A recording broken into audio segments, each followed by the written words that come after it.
Hi అండి, welcome to my channel Ashwitha world. Today recipe khoa jalebi. ముందుగా ఒక ప్లేట్ లోకి షుగర్ లెస్ కోవా 100 గ్రామ్స్ వేసుకోవాలి. ఇందులోకి 250 గ్రామ్స్ మైదా ఫ్లోర్ వేసుకోవాలి. 1 టీ స్పూన్ కార్న్ ఫ్లోర్ వేసుకొని ఈ కోవా అంతా పిండికి పట్టేట్టు బాగా మిక్స్ చేసుకోవాలి. ఇక్కడ నేను ఫ్రిడ్జ్ లో పెట్టిన కోవా తీసుకున్నాను కాబట్టి కొంచెం మెల్ట్ అవ్వడానికి టైం పట్టింది. రూమ్ టెంపరేచర్ లో ఉన్న కోవా తీసుకుంటే మనకి ఈజీగా మెల్ట్ అయిపోతుంది. ఈ కోవా అంతా పిండికి పట్టేట్టు బాగా మిక్స్ చేసుకోవాలి. కోవాలో ఉన్న వాటర్ అంతా పిండి అబ్జర్వ్ చేసుకునేంత వరకు కలుపుతూ ఉండాలి. చూసారు కదా, ఇక్కడ మొత్తం పిండికి అంతా కోవా పట్టించేట్టు కలుపుతున్నాను నేను. ఇప్పుడు ఇందులోకి కొంచెం పాలు వేసుకుంటూ కలుపుకోవాలి. పిండి అనేది చపాతీ ముద్దలా కలుపుకోవాలి. మరీ చపాతీ ముద్ద అంతా హార్డ్ గా ఉండకూడదు, కొంచెం సాఫ్ట్ గా ఉంటే మనకి జిలేబీలు అనేవి చాలా సాఫ్ట్ గా వస్తాయి. కొంచెం కొంచెం పాలు వేసుకుంటూ ఇలా ముద్దలా ప్రిపేర్ చేసుకొని పక్కన పెట్టుకోవాలి. వీడియోలో చూపిస్తున్నాను కదా, ఈ కన్సిస్టెన్సీ వస్తే మనకి జిలేబీ అనేది పర్ఫెక్ట్ గా వస్తుంది. ఇప్పుడు షుగర్ సిరప్ కోసం మళ్ళీ ఒక బౌల్ పెట్టుకొని 250 గ్రామ్స్ షుగర్, 250 గ్రామ్స్ వాటర్ వేసుకోవాలి. మనం ఏ కొలతతో అయితే పిండి తీసుకుంటామో అదే కొలతతో షుగర్ సిరప్ తీసుకుంటే జిలేబీ అనేది పర్ఫెక్ట్ గా వస్తుంది. షుగర్ సిరప్ అంతా మెల్ట్ అయ్యేంత వరకు ఇలా కలుపుతూ ఉండాలి.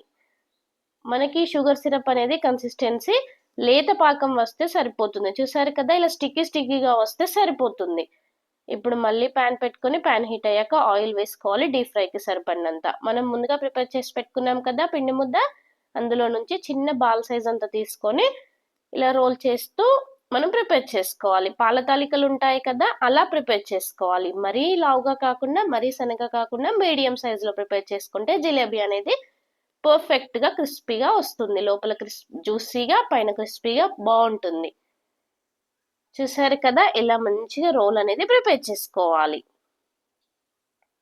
మనకి కోవా జిలేబీ అనేది లోపల జ్యూసీగా, పైన క్రిస్పీగా రావాలి అంటే మనం ఇవి ఎంత మంచి పర్ఫెక్ట్ గా ప్రిపేర్ చేసుకుంటే అంత పర్ఫెక్ట్ గా వస్తాయి. ఇలా మిగిలిన జిలేబీలన్నీ ప్రిపేర్ చేసుకొని పక్కన పెట్టుకోవాలి. ఇప్పుడు మనం ముందుగా ఆయిల్ పెట్టుకున్నాం కదా, ఆయిల్ హీట్ అయ్యాక మనం ప్రిపేర్ చేసుకొని పెట్టుకున్న జిలేబీలు వేసుకొని ఫ్రై చేసుకోవాలి. జిలేబీలు ఫ్రై చేసేటప్పుడు ఆయిల్ అనేది మీడియం ఫ్లేమ్ లో పెట్టుకొని ఫ్రై చేసుకోవాలి, లేదంటే పైన మాడిపోతాయి, లోపల ఉడకవు. ఇలా మీడియం ఫ్లేమ్ లో పెట్టుకొని జిలేబీలన్నీ గోల్డెన్ బ్రౌన్ కలర్ వచ్చేంత వరకు 2 సైడ్స్ టర్న్ చేసుకుంటూ ఫ్రై చేసుకోవాలి.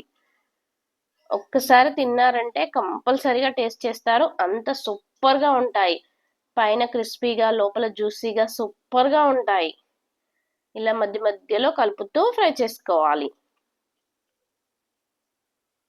చూసారు కదా, ఇలా గోల్డెన్ బ్రౌన్ కలర్ వస్తే సరిపోతుంది మనకు జిలేబీ అనేది. ఇంట్లో ఏ అకేషన్ అయినా, ఏ చిన్న పార్టీ అయినా ఇలా ప్రిపేర్ చేసుకుంటే ఈజీగా స్వీట్స్ అనేది రెడీ చేసుకోవచ్చు. మనం ముందుగా ప్రిపేర్ చేసి పెట్టుకున్నాం కదా, షుగర్ సిరప్ లోకి ఫ్రై చేసుకున్న జిలేబీ వేసుకోవాలి. షుగర్ సిరప్ అనేది కొంచెం గోరువెచ్చగా ఉండాలి. అలా అయితేనే మనకు జిలేబీలు అనేవి షుగర్ సిరప్ ను బాగా అబ్జర్వ్ చేసుకుంటాయి. ఇలా ఒక 2 గంటలు మనం జిలేబీలని షుగర్ సిరప్ లో నానబెట్టుకోవాలి. 2 గంటల తర్వాత మనం జిలేబీలు అనేవి షుగర్ సిరప్ నుంచి తీసుకొని పక్కన పెట్టుకోవాలి. Thank you for watching. మీకు నా వీడియో నచ్చినట్టయితే లైక్ చేయండి, షేర్ చేయండి, అలాగే మన ఛానల్ ని సబ్స్క్రైబ్ చేసుకోండి.